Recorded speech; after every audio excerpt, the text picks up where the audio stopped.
In the mid-Renaissance period, composers found that bowed stringed instruments could be used as an alternative to vocals. In the early days, the luthiers of northern Italy were the champions of their craft. An exhibition's been celebrating the Brescia school of stringed instrument makers, featuring 30 instruments brought back to their cradle from the four corners of the world. Filippo Fassa and Francesco Latuada are coordinating the event. The instruments that we wanted here date from 1580. We think that's the date the oldest one on show was made. The most recent instrument we're exhibiting goes back to 1717.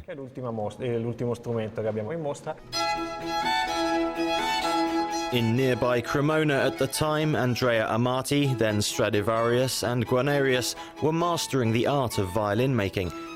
Here in Brescia, one of the fathers of the art, Gasparo da Salo, and his apprentice Giovanni Paolo Maggini were developing their own style.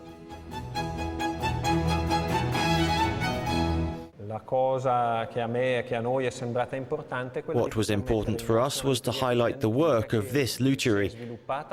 It was a contemporary of the school of Cremona, which is much more famous, but which had different characteristics. That's both in its ideas and ethos, as much in the physical instrument itself as in the music that went with it.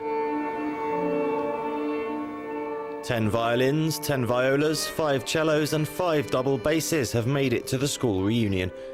They come from public and private collections or have been lent out by the great musicians like Danilo Rossi, a soloist at La Scala in neighbouring Milan. International experts have also contributed their know-how to the exhibition. It's been a monumental effort, but the Brescia luthiery has been waiting a long time for such an in-depth study. The last time was nearly a century ago by the Hill family from London. Very powerful instruments, the Brescia strings are heavier than their Stradivarius counterparts.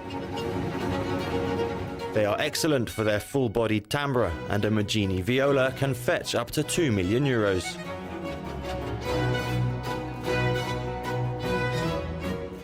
For Fassa, the school's ideas tended towards a lower, darker-toned pitch.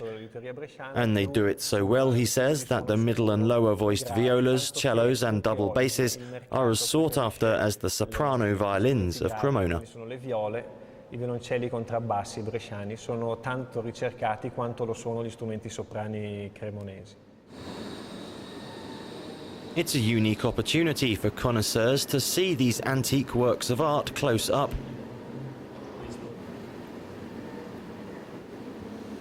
One instrument restorer has come from Cremona and is fascinated by Maggini's double basses.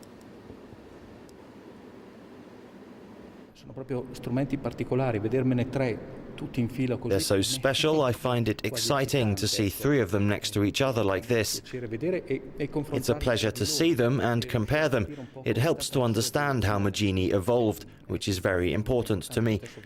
And it's true of all the instruments exhibited here.